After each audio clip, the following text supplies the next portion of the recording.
Welcome to the Mr. Beacon podcast. We have got a great episode for you this week. I'm speaking to the CEO of Keep It, who's also one of the drivers behind a new group called the Smart Food Tech Coalition. And it's all about stuff that impacts us all.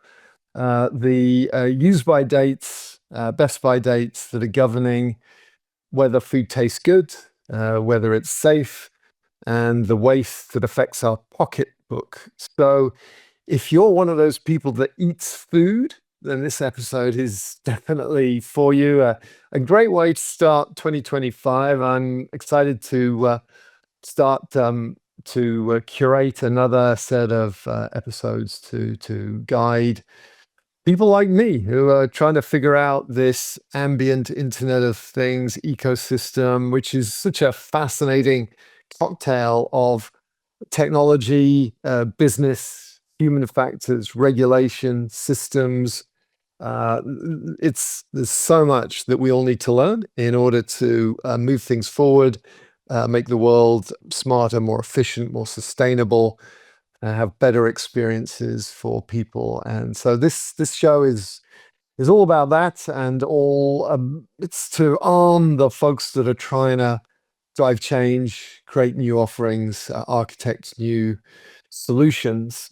So I think you're going to see a lot of stuff happening in 2025, both with Williot and my own personal plans for the year. I'm super excited. And this is an important part of what I do. The podcast's been going for, gosh, best part of 10 years before I joined Williot. And if you're listening or watching, then I want to thank you. We have quite a broad set of people that use this podcast. I say that advisedly. Friend of mine, Elizabeth Kerr, uses the podcast because she finds it very boring and it helps her get to sleep. So, Elizabeth, if you're listening or watching to this, I hope my soporific voice is lulling you into slumber as designed. Everyone else, I hope you find this interesting, amusing, helps you keep up to date, and gives you an edge. So that's it. Let's hear what Kristen has to say in this interview. Do stay to the end. Kristen's got this fascinating background with Coca-Cola and Nestle and espresso, and we get into that as well as his music taste. But the most of this session is about this new coalition, which is going to change food forever. Enjoy it.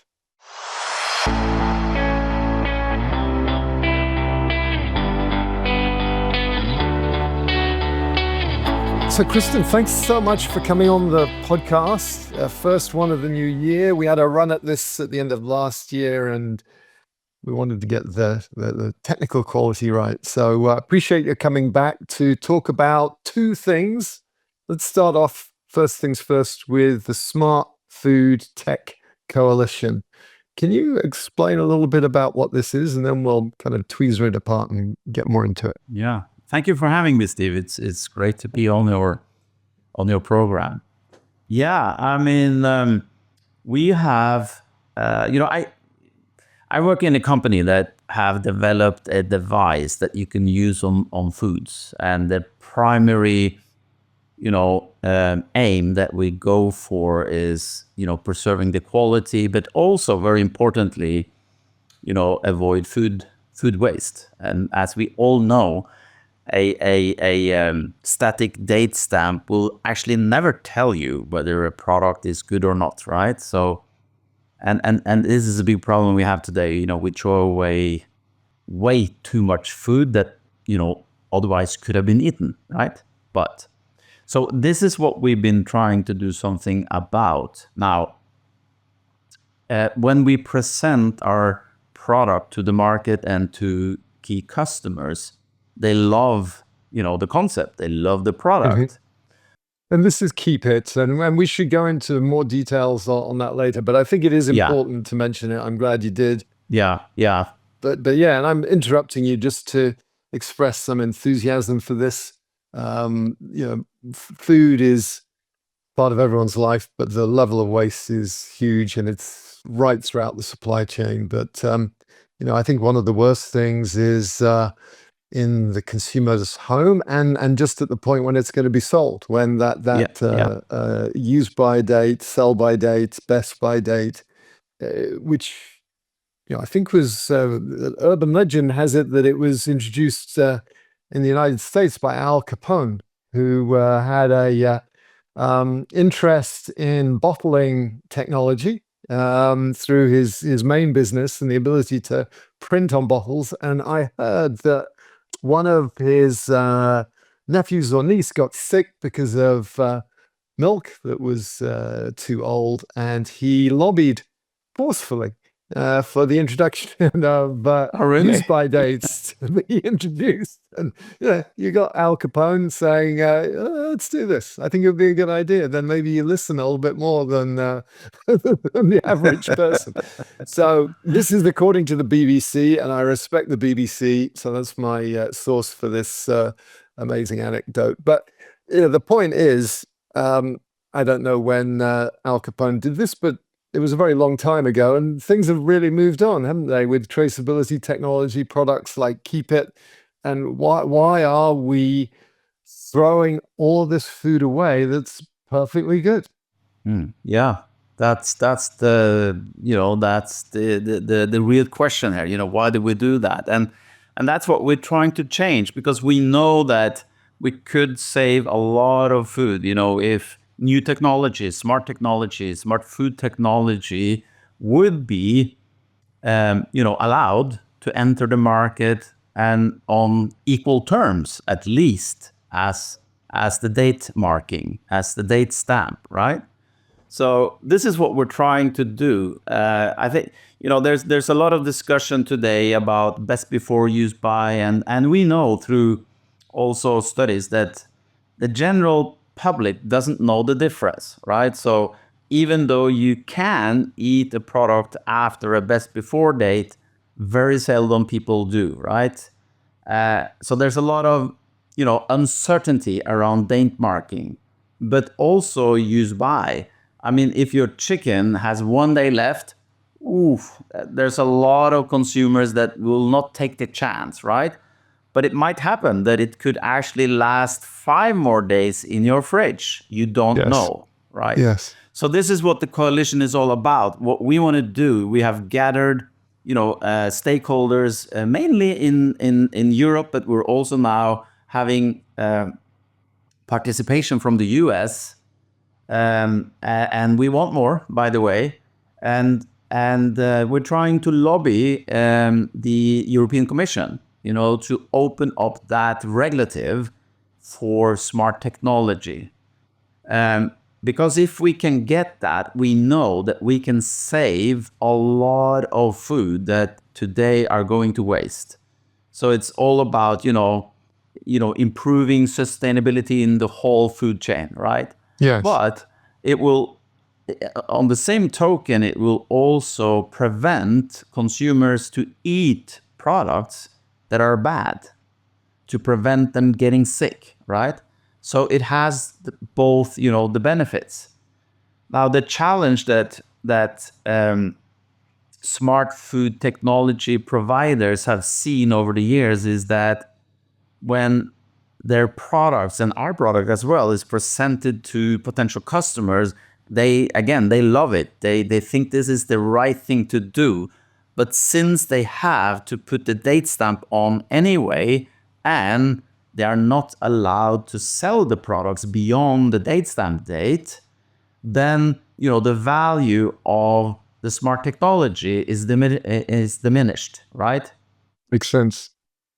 All constituencies that we have been talking to, including food authorities and national authorities and also the European Commission, they all agree to this. They all agree to it.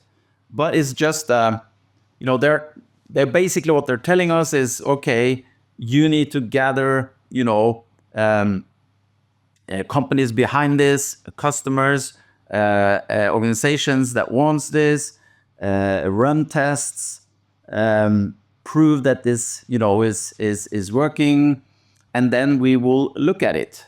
But Yes. when the commission is saying look at it, basically we're talking about, how many years? Well, pick your guess. So I mean, it's a very tough, initiative, but we have to do it because we know that without these openings, it will be very difficult to bring these types of technologies to the market, and we need to get a chance to prove that they work, so that we Yes. also can get revenue, so that we can further develop even better solutions, right? Yes. So it's a little bit like a standstill at the moment, at least in Europe, with the smart food technologies. And you said in Europe, what's the situation elsewhere in the world, in particularly like United States? Do you have a perspective on that? We know that there's been some few, let's say, testing of some type of what we call TTIs, which is time temperature indicators. You have a wide range of them. Everything from sniffing gases inside, to just being indicating whether a product has had too high temperature or not. So sort of like a binary indicator. Is it? Our indicator is a dynamic indicator that counts down the actual shelf life days down to zero. So we know that there's been some testing on some other devices on the consumer market, very little, maybe a little bit more, on the B2B side of the food market. But I think again, the way I see it, maybe Europe has come a little bit longer than other markets. I mean, when we look at Asia, for example, there's very little that we see there. I think where you see this is predominantly in Europe and the US at the moment. So very little in what sense? I don't In understand. the sense that we haven't seen it on the market, not Okay, the even, technologies yeah, the that could technologies, enable not this. not Okay. and not even in combination with date stamp, because that is of course also a possibility to use both the date stamp and the device. But then again, the date stamp is overruling, given the regulations and the laws that we have at the moment. So it seems like there's three critical areas. One is getting the supply chains, the packaging, the technology in place. The other one is changing the regulations. Then the third one is actually educating the consumer, because they've been trained since Al Capone got involved, at least here in the States, that Yeah. this date is true. One thing I hadn't told you, it's been a while since we spoke, but we just commissioned a survey with YouGov of 1,000 consumers in the UK and the US to ask them about exactly this. And we're asking them a ton of fascinating questions, but it basically centers around, what's your experience and what's your level of trust of that use by sell by date? And have you ever found, or do you feel like there's food that actually wasn't good, even though the sell by date said that it was? And obviously, the thing that we're focusing on here is the reverse, where the sell by date is passed and actually everything's fine. And to what degree do you respect that, and how do you feel about it? So I think we'll have a bit more data, hopefully within a month, that we can publish and contribute and raise the visibility of this. But you touched on this a little bit, but can you? I want to do two things before we wrap up and move on to keep it. I want to just do a quick survey of the technologies that fall under this umbrella, and the other thing I want to talk about is that last bit of the education of the consumer. But you've got a coalition. What are the kinds of technologies that you see in the coalition today, and you might want to include in the coalition going forward? Yeah, I mean, basically, what we have in the coalition today, I would say we have three categories of technologies. We have technology that is more a scale type of devices that, for example, will show you whether some foods. Let's, for example, frozen foods. For example, sometimes you will not detect on the way, let's say they're coming from Asia, from the US, or from Europe, the other way, etc. You don't necessarily know if there's been a breach in the freeze chain, right? So these typical scale indicators will show you that, because they will activate once they reach a certain temperature, right? So that's one category.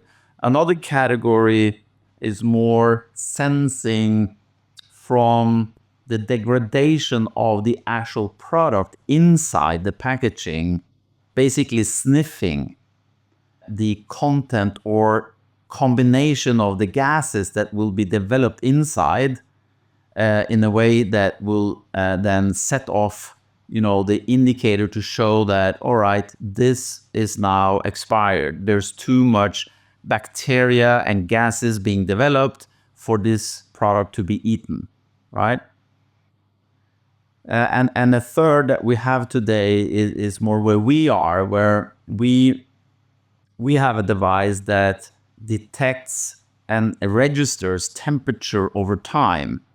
So what we are doing is that we are calibrating that indicator to the shelf life profile in terms of how bacteria grow over temperature and time, right? So it basically mimics, the shelf life profile that is set, let's say, for a fish or a hamburger, a meat, or, a chicken fillet, right? Yes. So that's more a category of dynamic time temperature indicators. Yes.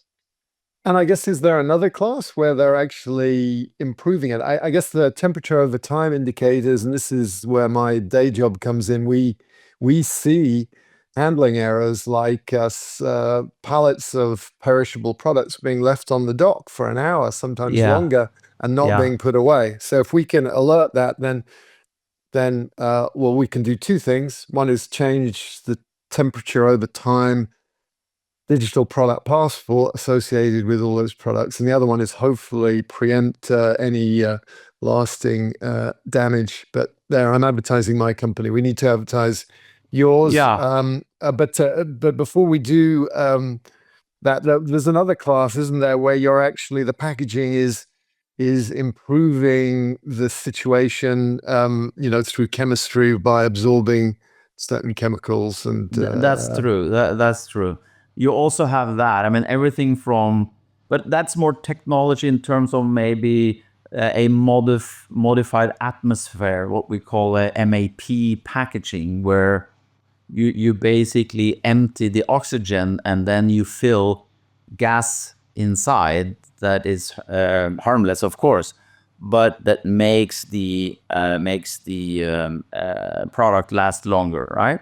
But this can also be calibrated into the profile of an indicator, of course. yes, And then you have, for example, on fruits, as you know, you can have a cover. You can spray them with some kind of ingredients where, both humidity and different things will not impact temperature as much. So we are basically opening for all these types of smart food technologies. yes, Today we are more on the device part, but we are inviting other, players that are complementary, let's say, to what we're doing as well. And I think that you pointed on that.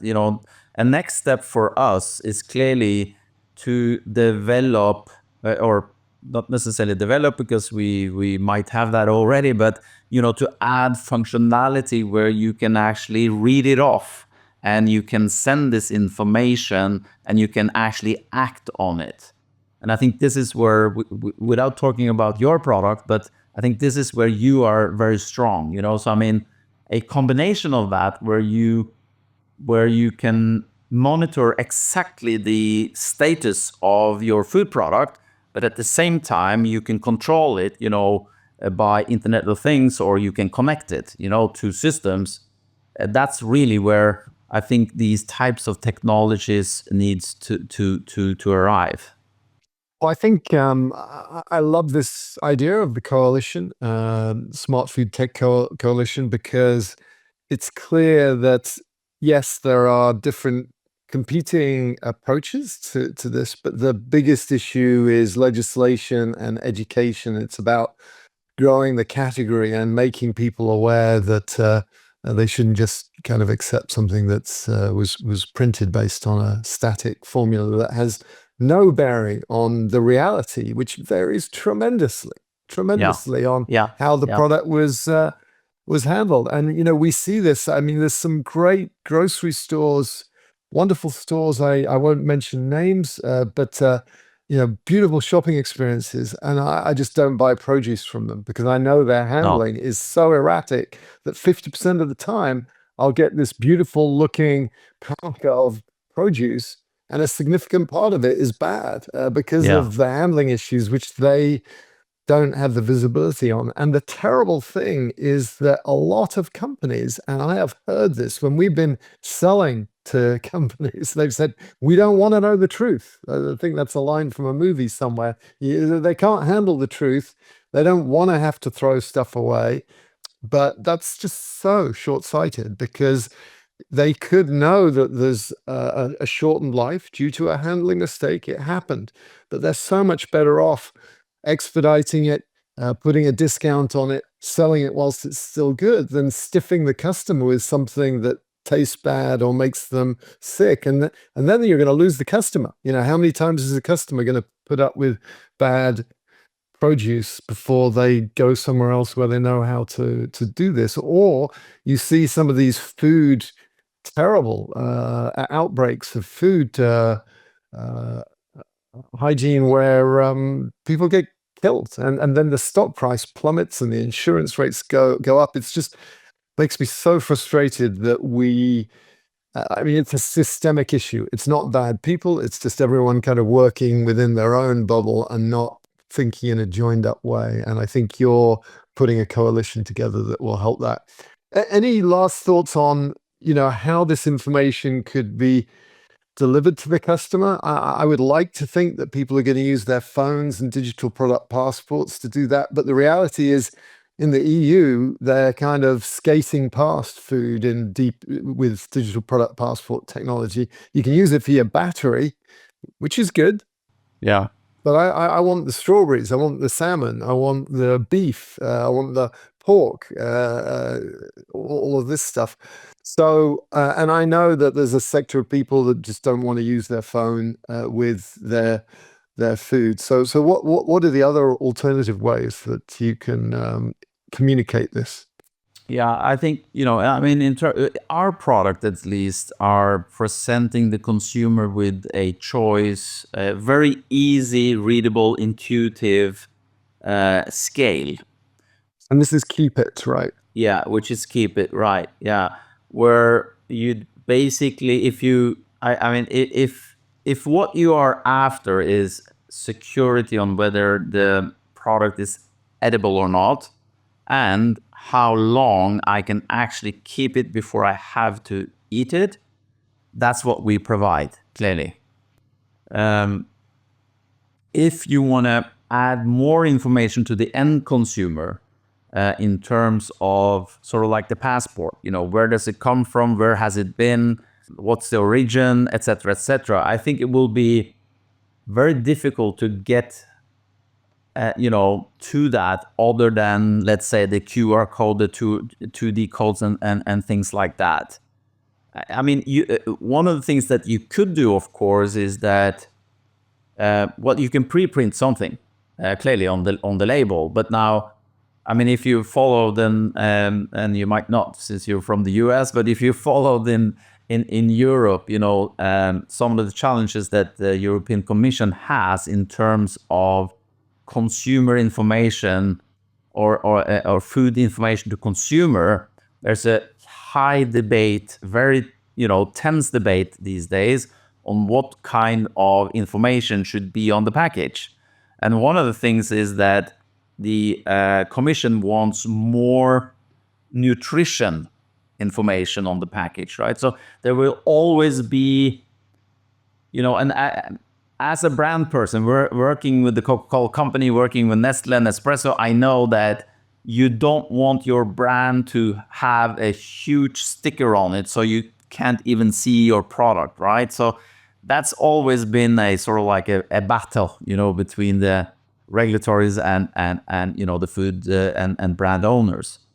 So there's a certain limit to that. So I mean, getting past that without using, let's say, the QR codes and 2D codes, I think will be very, very, very difficult. You could always, there might be some push technologies, but then again, you need to, I don't know, what's the limit to how much a consumer should absorb today in terms of messaging and social media and everything. So I think this will evolve, of course, but it needs to. I think it needs to be taken step by step. I think the first thing that the consumer wants to know is, can I eat it or not? And show me that very easily in a very intuitive and smart way. Then after that, I'm ready to get more information.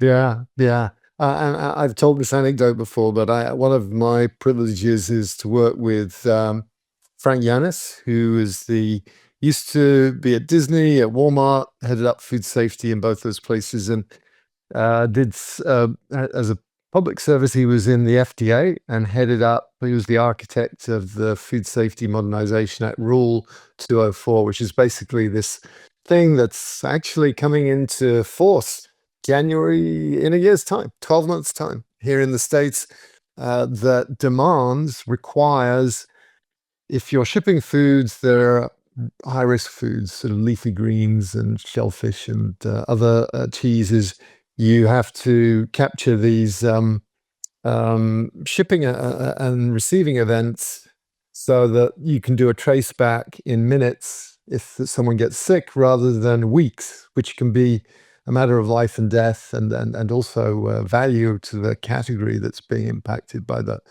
food scare. Anyway, he's the architect of that. Brilliant guy. Done a bunch of thought leadership stuff with him, and I was demonstrating this AI thing that we developed, where you can talk to the food and it'll look at temperature over time, all that sort of stuff, and compare it with the sell-by date. And he's like, this is basically replacing my role with my friends. So, what's the number one question Frank Yanis's friends ask him? They phone him up. It's a Sunday night, and it's like, I've had this pork chop in the fridge, and the use-by date is this, and I've kept it. Is it safe to eat?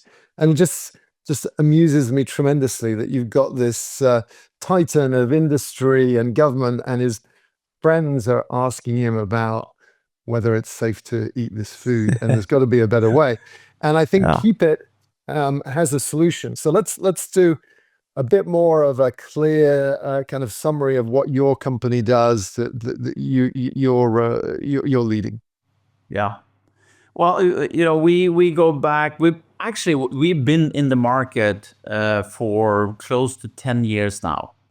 Our company is an outspring from the University of Life Sciences in Oslo. It was the first trials were done back in 2013 into 2014, and then it's been sort of like steadily growing the use of the indicator on the Norwegian market. So we've been in the market for a while, but the first generation of indicators have been sort of like they are not connected as such. It's a standalone. It's produced according to the shelf life profile, and the way that this has been applied on foods is that we have produced this on rolls, these indicators. We have shipped the rolls to the food producer. They have also invested in a machine that we have developed, and this is put on the line, on the packaging line. So basically, that's the first generation where you put the indicator on the pack and you activate it at the same time, and then it starts to register temperature over time, right? So this is the one we've been on the market with for almost 10 years now. In that, saying that, it's been sort of like a standalone system, right? But it's been doing the job. In these 10 years, we've never had a food poisoning scandal. We've never had any problems whatsoever.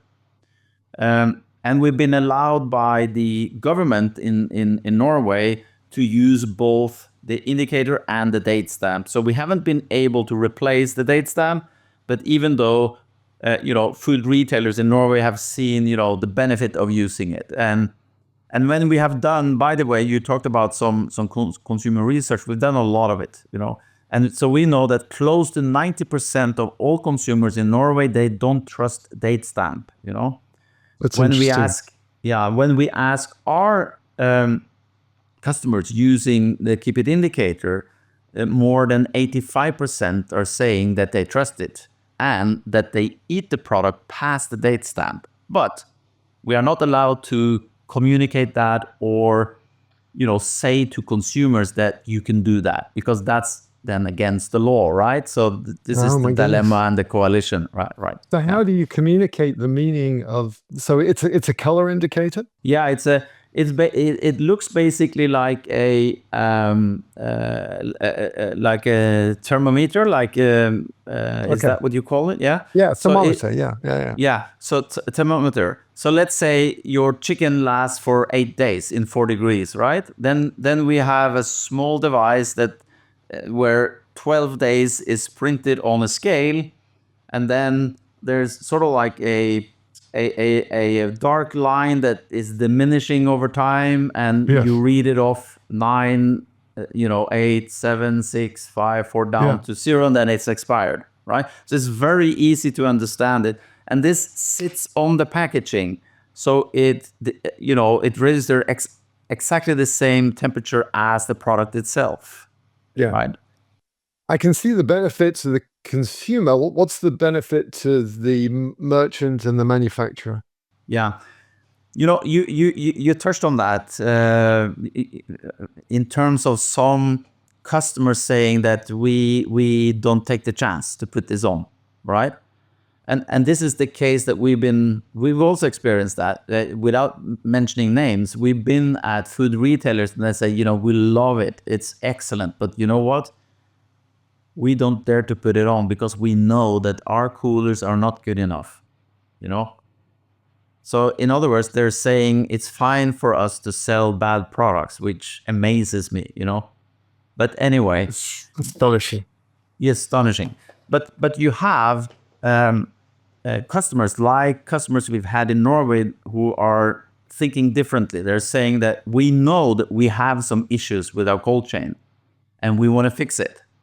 So what they have used our product, the Keep It indicator, for is to make sure that once the product arrives at the store, they have enough and the agreed number of shelf days left on the indicator, right? Yes. If they see that they don't have that, they can go back and say, okay, there's something wrong here. We need to find out what it is, right? Then Yes. you could, for example, start with data loggers and stuff like that if you wanted that, right? Yes. So that's the first thing. The other thing is that they will avoid. It's basically like a quality manager on top of each package, right? So it will tell you in store right away if you have good cold chain merchandising, routines in your store. And sometimes it's very difficult, to detect that a freezer or cooler or anything is too warm, right? But the indicator will show you that, because if the indicator goes to 0 faster than the date stamp, there's something wrong, right? Yeah. Yeah. So they have used it, to improve the cold chain dramatically. Now, the third thing, very important in terms of food waste as well, is that very many, as you probably know, food retailers today, they have been starting to sell out food that is close to expiry, right? So they, for example, put 40% or 50% rebate on the last day. But a lot of that is not sold out anyway. Why? You cannot be sure, that it's actually edible, right? Because it's just a You're right. date stamp, right? Yeah. Oh, that's a really good point. Yeah. So by putting the keep it indicator on, it gives confidence to the consumer and their customers that it's okay to eat it, even if the date stamp is on the last day. I can see that the indicator has 2 or 3 more days. So Yeah. they buy it, right? So instead of wasting that and burdening their P&L, they sell it instead and their profitability goes up. Beautiful. I love the way you've obviously been doing this for a long time. I admire your phrasing of the value proposition, and I guess as I think about it more and the kind of the strengths and weaknesses of our own offering, the nice thing about your product is you can do it incrementally. It's like with what we do, it's a big commitment. Yeah, you're putting all this Bluetooth infrastructure in until the nirvana of standards where everything is tapped into ambient IoT. The nice thing is you can focus on a few key problem products or where there's sensitivity, or you can have a vendor that decides, hey, I'm going to get more sales. I'm just thinking about it from the manufacturer's perspective. I can get more trust from my consumers because it's the kind of utility. I'm Yeah, less likely to yeah, waste this product because this manufacturer is doing this. So it doesn't have to be systemic, and you're basically very simple. It doesn't impact the supply chain at all, other than being a benchmark to improve it. You're not putting extra infrastructure or any cost in place. yeah, I guess yeah. cost is, I'm sure, one of the biggest questions you get asked, and I don't want you to. I don't expect you to share your pricing and discount strategy, but presumably this is affordable. This Yeah. Yeah. approach. Yeah. Well, I mean, if you, with our first generation, I call it first generation because I'm going to tell you a little bit about our coming generation. But our first generation, I would say, to a certain degree, there's been a pricing versus value evaluation because since it's a standalone product and we produce it ourselves, and the customer cannot use it beyond the date stamp date, right? There's a certain equation there where the business case might be a little bit challenged. And because of that, we are at the end of developing a totally new generation of indicators where all the costs that were previously put into own production, sending out manufacturing applicator machines to put it on, etc., is gone. Mm. Because what we've done now is that we have taken our technology, basically the content of the indicator, and we print it directly into the top film of the actual packaging. Okay. So this means that we can go with partners on the industrial side and print this industrially, already, plug and play, ready to be delivered to the food producer. They don't have to do anything other than what they do normally, right? Because the indicator will already be inside the foil when they laminate it on the chicken package, for example. Mhm. So this helps us clearly on the cost pricing equation. Yes. And if we can, on top of that, get the regulation open for such types of technologies, because we still will have that challenge and that hurdle, then things are starting to look a little bit more promising. Very good. But the frustration, Steve, is that so does food authorities, governments. They sort of, all of them applaud this, but there is a stiffness in saying let's change this. Yeah. So that's the main challenge, and my fear is that, and I've seen it in the past years, that some of the technologies that are coming up, they vanish because there's not an opening in the market. They are not allowed to being tried. So that's my main concern. Well, I think yeah, you have to have an overwhelming benefit. That's clear. I hear the term 10x ROI is it just has to be so overwhelming, and but change is hard. And I think we assume that the people at the top, the regulators, the CEOs, they have all the power, but the reality is they're responding to the masses, the market perception, and you know, the good thing is the regulators and the decision makers, they all eat too. This is not a problem. It's not a minority problem. Every No. single one of us Yeah. eats. And Yeah. so the benefits are really broad. And so I think this work that you're doing, both your for-profit job and this coalition, have a good outcome ahead, because it's a win-win-win, and it's just and if we can organize, raise awareness, and build some optimism and commitment, then we can change the way things are done, and make this better. And what better way to spend your life, eh? Yeah. So now, Steve, you talked yourself into joining the coalition, so you're Uh, welcome. I'm up for it. I'm definitely up for it, and we want to contribute to what you're doing, because um, I think even when a competitor wins, it helps raise the awareness about what's possible, and change the demand, the expectations, the rules, and we got to do it. Yeah. So, Kristen, how did you get your job? What's your story? Ah, well, my story is basically that I've been working within, the food industry and with foods and, what I would call great brands, for basically my whole career.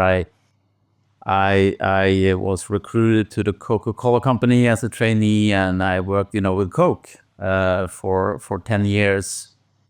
Then I've also worked in the Nestle organization. I launched the Nespresso coffee capsule system in the Nordics over 11 years from start. So, I mean, I've always been fascinated by brands, by, consumer brands, in particular food brands. So when, this a little bit on the side to food industry, but anyway, very, related to it came up, and which I think, in terms of the challenges that we have today, in terms of preserving, good quality of foods, this was very interesting for me. So basically, after my Nespresso, years, this came up. I was asked, and I said, I just love, this concept and the product, and here I am. So who asked you? Well, I mean, it was basically the company itself and the recruiter. So I mean, I was actually just on my way out from Nespresso, and then that, I guess, was caught by somebody. I was contacted. I came into this meeting room. They showed me this, very simple product, but I just thought it was extremely smart. Yeah. So that's how. It reminded me a little bit about, also the way that I was presented the Nespresso coffee capsule system, because I never saw it before, and this is almost 20 years back now, and I just thought, wow, such a brilliant, smart, product. I really want to work with this. So that's what caught, my attention and the passion for that product right away when it was presented to me. Yeah. Coca-Cola, such literally an iconic brand, and Nespresso, obviously a lot more recent, but I just love and admire the way they have curated this modern, beautiful system, and the retail presentation is just Amazing. Can you talk a bit more about that? And there's obviously a very conscious strategy to make this not just a convenient way of getting great tasting beverages, but something that was a lifestyle brand. Was that the thinking? Yeah, yeah, absolutely. No, I mean, in Nestle, as you know them and as we all know them, they've been huge, in coffee for a long, long time. And I think there was an urge, at the Nestle company to try to do something more out of coffee than freeze thaw coffee, and sort of like powder coffees, right? And when they are highly skilled, of course, in coffee. So when they went to all these coffee plantations, around the world, and they saw all this fantastic coffee, it's a little bit like, okay, why do we dry freeze it, and put it in the bin, and so they said, let's put a team on this and see if we cannot, utilize better, or not necessarily better, but utilize, in addition to our, main business, something that is much more high end, high quality, high scale. So that's where what it came from. And I know that the sort of like the task that this group got was sort of like, this is going to be resembling as much as it can, sort of like the Italian coffee experience, right? But it needs to be done in a way that is extremely easy to do, and easy sort of like not to do anything wrong, meaning that the quality is assured. And this is then how they came up with this capsule system where basically you cannot do anything wrong. But anyway, it's buttons and fumes and pressure and stuff that you have enough to sort of like feel that, this is a good coffee moment. And adding to that, of course, to bring that sort of like that, that experience even better, is all the packaging around it, with the Nespresso boutiques, with the colors of the capsules, with the stories from, the coffee plantations, with these special editions, with the tasting in the coffees, and on top of that, taking George Clooney as an ambassador on board, then it was sort of like, oh wait, it's quite a nice package. So no, I think the company has been brilliant in doing that, and it was really a pleasure for me to to be a part of that. And we were, yeah, we were pioneering, clearly on coffee, as we're trying to do, with Keep It technologies and smart tags as well.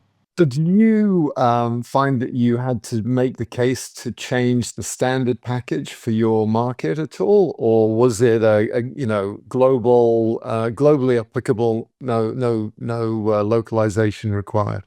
For Nespresso, you mean? Yeah, for Yeah. Nespresso. No, well, I can tell you that, and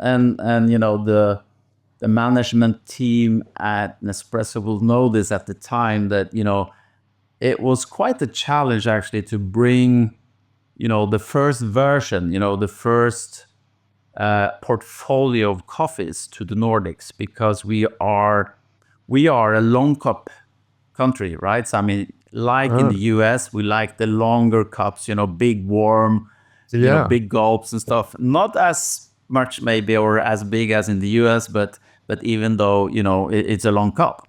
And the first years, the Nespresso concept was only for espressos, very small cups. We were not used to sort of like sipping, strong, short espressos, So we had to sort of like, yeah, twist that a little bit to say that, on certain variants, you could actually make a longer cup. But eventually, when it wasn't only us from the Nordics, I was managing the Nordic region, but also the Germans, for example, they are also long cup, and the Good. Americans came on board. And then the pressure sort of, built to say that, all right, we need to come out with, a longer cup version. And that's how the Lungo Yeah. capsule came about. You know, so Oh, yeah. So it fascinating. wasn't that easy in the beginning, but I think that the smartness and the quality and the packaging, you know, of the system sort of, yeah, overturned, the actual want of a longer cup for, the Norwegian, the Swedes, the Finns, and the Danes, so. No, that's fascinating. Yeah, in the early days of Williot, one of our early employees out in the field was someone who's very dear to me, Roberto. And you can tell from his name, he's Italian. And when he started working at Williot, we had to buy Italian coffee beans and we had to buy those little espresso cups just to satisfy Yeah, him.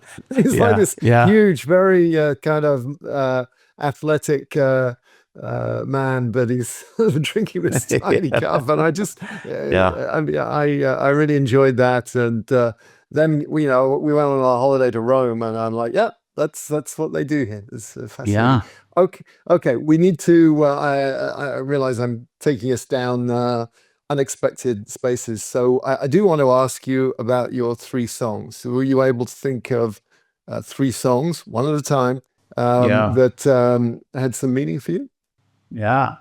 I mean, I actually, there's a lot of them, but I mean, talking to you, it brings me a little bit back to, some of the years that I had, at in the US. Actually, we might be able Ah, to talk a little bit about that. But one of the things, or one of the songs that that is always sort of like in the back of my mind is a song that I very often sort of walk up to or listened to or heard on the radio, during my college days. No, so this was, and this is way back. Of course, I'm an old guy, but so this is actually Huey Lewis and the News, if you remember that band, I do. and yeah, and they had several, but one of them that really stuck with me was "Stuck with You." Oh, Yeah. very good. So this song is sort of like, and I think the reason why is that I was studying in the U.S. In the 80s and the 90s, and this was really a fun period, and everything was sort of like up, right, and it was a upbeat type of all American, pop songs that really stuck with me. So that's one of them. And every time I Amazing. hear that, it brings me sort of like back, brings me back to Oregon. Oregon, yeah. Well, that I can relate to all of that. 80s. What a wonderful era in music and my life as well. I was in college, and I ended up marrying an Oregonian and living in Oregon for 10 years. So that rings some bells with me. Oh, so what's song number two? Yeah. So song number two. So I'm sort of like keeping in the U.S. For the moment, right? So yeah, one of the songs that I very often put on with full blast, basically. It's not rock or black metal or anything like that.